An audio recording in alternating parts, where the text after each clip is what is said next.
Welcome to the first debate done on GVTV in association with Grandview Speech and Debate. Today we'll be debating a controversial topic, TikTok, and whether it should be kept or banned. My name is Valet, and I'm going to be moderating this debate. And how about you introduce yourselves to the camera? All right, I'm Jack Post, and I'm a sophomore here at Grandview. And I'm Katie Fisher. I am a senior at Grandview. Let's hear why you support or you want TikTok to be banned. Well, personally, I support TikTok because I think it allows for a great platform for people across the world to express their opinions and beliefs. And additionally, if TikTok were to be banned, I think there needs to be significant reform for other social media apps that is not currently being proposed. And just to counter that a little bit, Belay, I'm against TikTok simply because, one, it is a national security threat straight up, and also it's a platform that can promote misinformation due to the lack of regulation within their user terms and agreements, and it also has very heavy impacts specifically to teen and children's mental health. Okay, let's start with some foreign policy.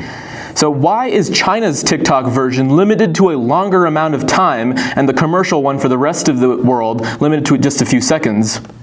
So honestly, I would point first to our shrinking attention spans due to the increased consumption over the past 20 years of short-term content, which TikTok perpetuates. In 2004, the average attention span was 2.5 minutes, but nowadays it's shrunk to 47 seconds. Additionally, with TikTok, you never get to choose what you watch, and it just leads to indefinite scrolling that only worsens this.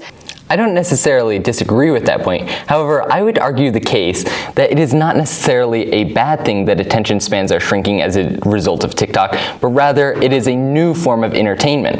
As it has been for years now, YouTube, which has existed since 2006, has had longer form content. However, the whole idea of content now is shifting into shorter and shorter and more action-paced things. And that may be because of TikTok, but that's not necessarily a negative thing for our generation. But I would shift that once again back to the difference between the Chinese version of TikTok, which is known as Dongyong, versus the American version, because it specifically is geared to target kids specifically. As the New York Post found, users under 14 are required to use Douyin in healthy moderations on teenager mode. Young, impressionable users are limited to just 40 minutes a day between 6 a.m. and 10 p.m. to ensure they get adequate sleep, and the algorithm on the Chinese version is very different, as it promotes a science, educational, and historical content in China, while it makes our citizens watch stupid dance videos with the main goal of making us imbeciles, as according to Nicholas Callion, the former Air Force and Space Force Chief Software Officer. That may be the case. However, I don't understand how that would necessarily pose a national security threat through sending more dumber content, as you might say. They have over 100,000 TikTok influencers just within the US, and it is up to the US to decide what that content involves. Whereas YouTube, for instance, which has that longer form content and possibly more educational, has significantly more creators, but it is not as accepted by teenagers and the younger generation currently.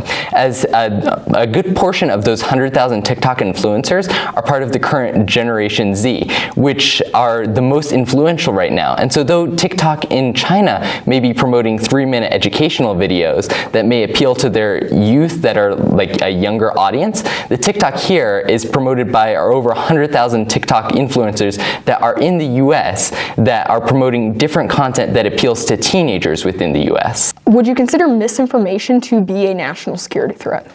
I don't think I would, no, because misinformation does not always threaten national security. If it is misinformation on war or something to do with national security, that is possible. However, TikTok is not necessarily the only platform to do so. I just kind of want to point to the stat that I found from NewsGuard, which says 20% of videos that they surveyed within a 30-minute period on TikTok contained misinformation. Even if misinformation is a national security threat, it is not only TikTok that is promoting this, because according to Statista, in the US, over 247 million residents have YouTube, whereas only the 150 or so million residents have TikTok, as you have said. Though TikTok may have its issues, so do other social media platforms, some that are far more influential than TikTok. Political socialization, simply, that it can form their own identities and their beliefs for the rest of their life, whereas if they did not have this app or they did not experience misinformation that they would never have seen otherwise, they might not have formed those beliefs. As a whole, it should be clear that social media needs to be rehauled overall, not just the ban of TikTok, because that will not accomplish anything. So you're trying to say that you want to ban all social media instead of just targeting TikTok? No, I'm trying to say that there should be a reform of all social media, including TikTok, but TikTok should not be singled out and banned.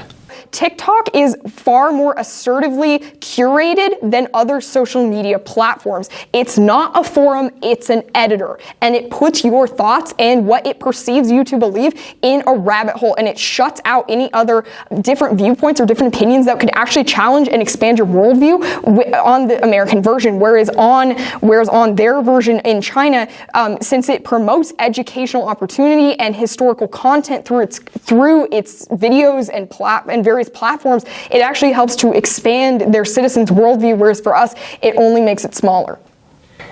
But I think that then goes back to a whole societal issue with all of social media, as the Instagram Reels and the YouTube Shorts, according to the Search Engine Journal, have very similar algorithms to TikTok. TikTok specifically has a negative impact on teens' mental health, and I will concede and I will not deny that any social media platform can be detrimental to people's mental health if they doom scroll or spend way too long on it. But as the Center for Countering Digital Hate found, the app TikTok recommended videos about body image or mental health about every 39 seconds within a 30-minute period.